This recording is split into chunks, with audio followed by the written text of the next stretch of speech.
Well, I've been mainly working on my X-maxx here lately. It's been pretty much my main RC vehicle I've been playing around with. Uh, Mainly gearing it up and adding fans to it, adding a light kit. There's not a lot of aftermarket products for it, but I figure I get back to working on my SCX10 some. I've done a couple things to it since the last video. I've added some things. So, we're going to get to it. Uh, Altogether now, this truck, along with the truck, I'm looking at about $2,000. If you're looking to build the same thing, you're going to have to shell out about $2,000. I have pretty much an entire other SCX10 that I could probably build with all the parts. I would just need frame rails and a skid plate, but it would be plastic pieces. But I'll get to everything. The things I have done most recently is up under. I changed the front from a 3-link to a 4-link. With the metal kit, with the metal link kit, you actually have the ability to create the 4-link setup. With just the kit, you only have you can do the 4-link, but it's all plastic pieces. But the kit comes with that extra brace that goes across the entire axle. You'll just need 2 extra short link bars to connect from the chassis to the axle. The things I have left to do on this are metal shock hoops, because I've noticed a lot now that because of the shocks pushing it, these are starting to go in. So I either need to do something to stiffen them, like put a brace across, over, and down. In a second I'll go over why I move the battery to the back. I mean, you can sort of tell with what I have. But I'll go over it part by part, what I've done. From the inside out, G-made rims. I actually bought the entire G-made kit. It came with, I can't remember the name of the tires, but it came with tires. And I replaced those tires with Proline Super Swampers. They actually have a thicker bead, so they create a better seal. So, pneumatic tires. I've seen some people do like builds for these where they put $50 aside a week and put on it. Well, I have exceeded that horribly. By the time I'm done, the only parts that are going to be axial are the links, the frame rail. Well, I'm probably going to get new frame rails also. Instead of being a C channel, they're going to be complete aluminum. I'm guessing that's about 5 millimeters thick, maybe a centimeter, but it's going to be complete aluminum frame rail without the notch in it, so it'll make a stiffer frame rail. A metal skid plate. A Robinson Racing. I'm gonna go with a spur gear that has more teeth on it, so I'll get more torque. Anybody who's been following this truck at all, you notice that I initially had a Castle Sidewinder in it. Very bad choice. As a trail truck, yes. As a rock crawler, absolutely not. So I threw the Sidewinder and that motor off to the side, and I got I just bought a Castle Mamba Max Pro ESC. and I knew I was going to need a censored motor. So I got the Rock 412, the Tekin Rock 412 motor. Nice thing about this fan is the shroud just between the motor and the metal. Also got an aluminum transmission. Transmission and transfer case are both in the same. So this just sort of gets sandwiched between the motor and the transmission, and that holds the blower motor in place, the blower fan. So yeah, I have the Castle Mama Max Pro censored. There's a sensor wire. I completely waterproofed this with epoxy. I didn't want to use anything black because I wanted to be able to see the LED as it blinks. I also don't like things like Plastidip, liquid electrical tape, stuff like that, because they have a really big problem with pinholes occurring when you waterproof it. Well, with epoxy, it has a good surface tension, so it comes back together. So you don't have little pinholes that show up. So I used epoxy on the sensor board and the Rock 412. I used silicone around the end bells, which is what holds it together. Holds the rotor, the armature inside of it, also known as the rotor. Inside the transmission, I have, I believe it's the Axial metal gear kit.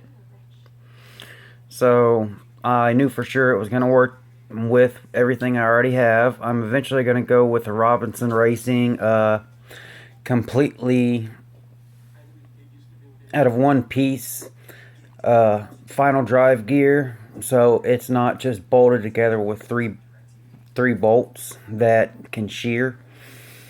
Up front, because I have such, not only am I running a hot racing lift kit that I'm really not using it as a lift kit. I mean, slightly, but with the angle I'm running my shocks, also not. I have them angled like this, so when I go up against something, the shocks are going to push the axle up against whatever I'm trying to climb.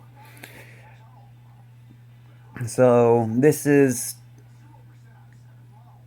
based on the tires that I put on it. It can be a rock crawler, a trail truck, or a mud truck, because it is lifted quite a bit. I mean, there's a lot of room up under this thing, as you can see. I got rid of the rock sliders. I'm going to get some metal rock sliders. Wow. I got a set of MIP drive shafts, but my drive shaft angle in the front is so extreme that even clocking the axle forward some, it didn't help. And because I clocked the axle forward, I got some aluminum hubs and C-knuckles, or I can't remember the exact name. They're the SkyQ RC 11 degree, so it allows you to clock it forward. I also have the Atomic RC front metal link. The reason I went with that is you can actually see right here with the metal link kit that you can get for your Axial SCX10. You're putting plastic on the, I'll show you. You're putting plastic on the end of it, so that plastic can break if a force comes against these two tires and tries to spread them apart. That's another reason why I went with these metals, because I'm also going to get a stronger servo with a metal servo horn to make it so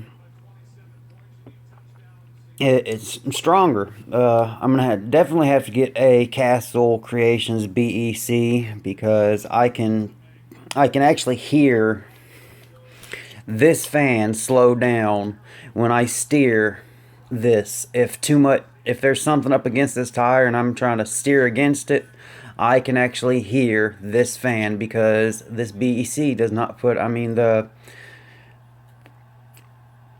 can't remember what it's called. The the amount of power that the ESC sends to your receiver is not all that much in the way of amperage. You can change it how many volts it is with the Castle Link program, which I have the Castle Link. I actually have two. I bought one, and then I got my Mama Max Pro, and it came with a either a field card for $10 extra or a Castle Link adapter. So I prefer having the Castle Link because there's so many different things you can do, and when I decide to go off somewhere, I'm going to take my computer, so if I need to change something, I can do it in a more advanced way. Connector, I'm using an XT60. The EC3 plug that comes with the Venom batteries that has the universal plugs. The EC3 fits into the, I guess you would call this the female side of the XT60, but it has male pins coming out, so you'd have to see that. But I usually leave that down in those right there to keep it in place, so it's not just hanging. The reason I run my battery in the back, this is just for trail running. This is a Venom 5000 35C. I did have a Bias 40C, but that actually runs better in my drift vehicle that needs better amperage than this. This doesn't need a lot of amperage because it's not built for speed. It's built for torque, and you can even see on the motor, it's only a 1200 kV motor. The 1200 kV motor, I can run up to 4S, so running a 3S, this is actually a more efficient setup. The motor's going to stay cooler. I don't have to worry about anything overheating.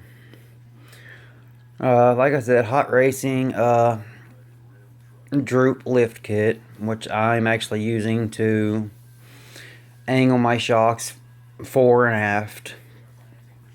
Hassan 130 millimeter. I know these are not to scale at all, but I'm actually going for performance more than scale.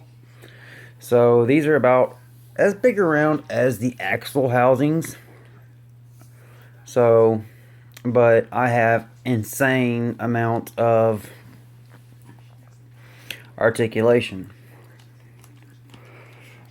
Inside my rims, I'm running 2 ounces of car sticky weights to keep the wheels on the ground.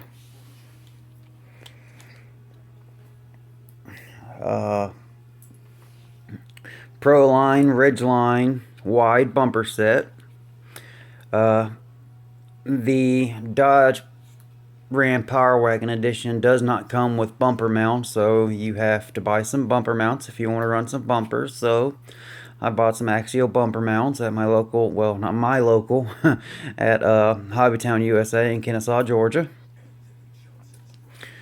And this is also a reason that I'm running the battery in the rear. The Castle Mama Max Pro takes up all the room. It's too tall.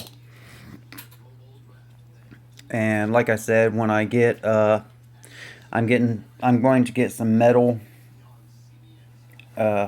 shock hoops, and along with that I'm going to get some metal body mounts, all aluminum.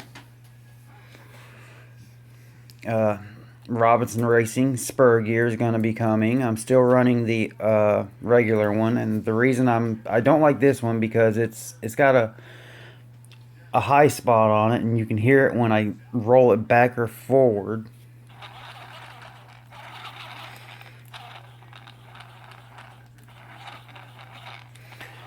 It sort of goes, because there's a high spot on it.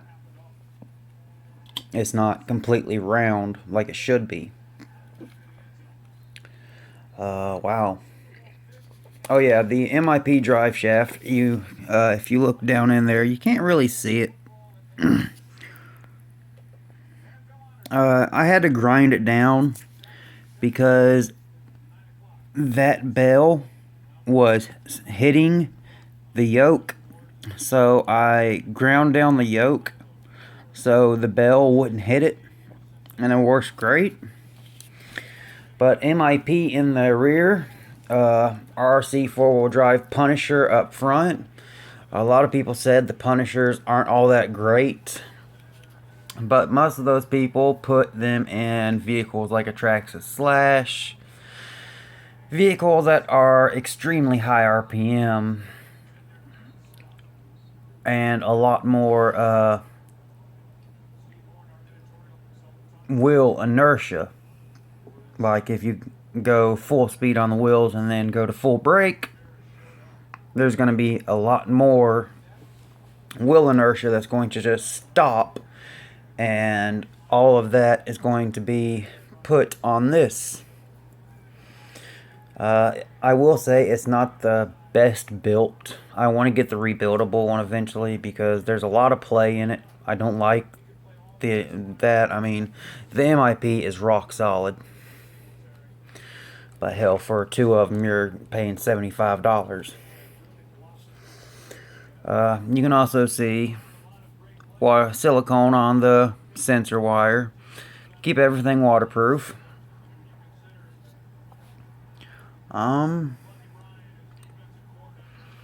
Metal lockout in the rear. Again from SCX10.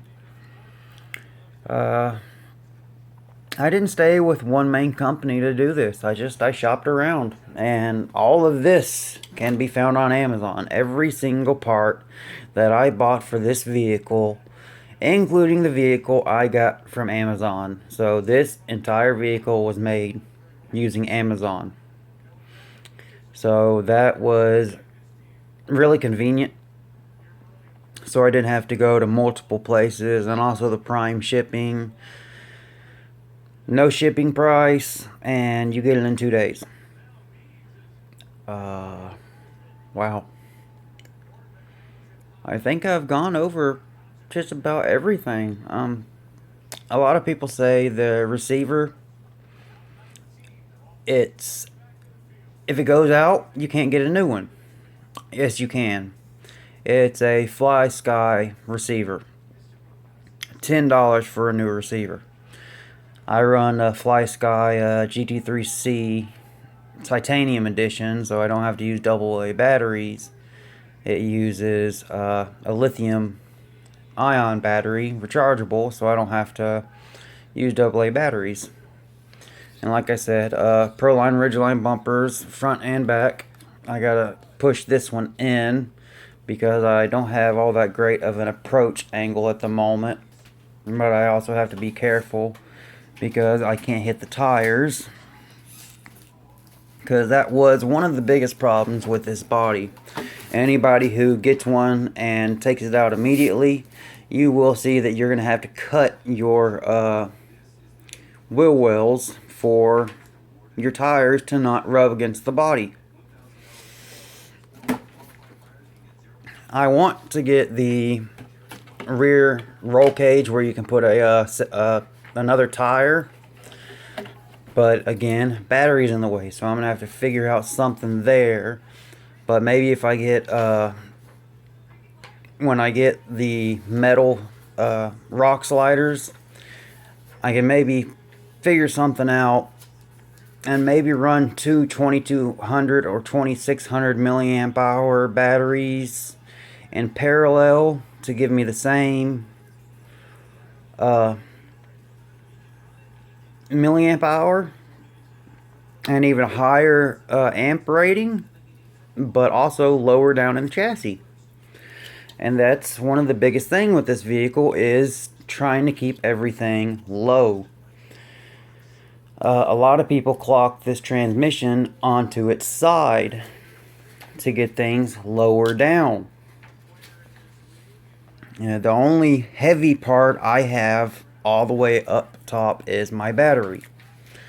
Everything else I have tried to keep as low as I possibly can.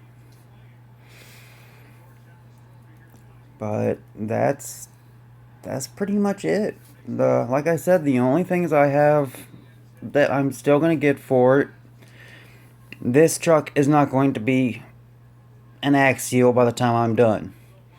Chassis, hoop mounts, shock mounts, skid plate, servo, Curry rock jock axles, and the Robinson Racing 65 tooth spur, I believe, is what I'm going to go with. So, the only... I'm also going to get some metal bumpers eventually and metal bumper mounts. So, that's going to make this no longer an Axial product, because everything is going to be custom. So I'll have a Axial truck that I will be able to build and sell, and maybe get back some of the money that I used to build this truck, because I've used a lot of money to build this truck. Easily my most expensive RC vehicle to date. The second most expensive vehicle of mine is my HPI RS4 Sport 3. It came in at around $750. But it's also a damn good drift car. So that's all there is to this vehicle right now. As I do more upgrades to it, I'll keep YouTube updated. So till next time, peace.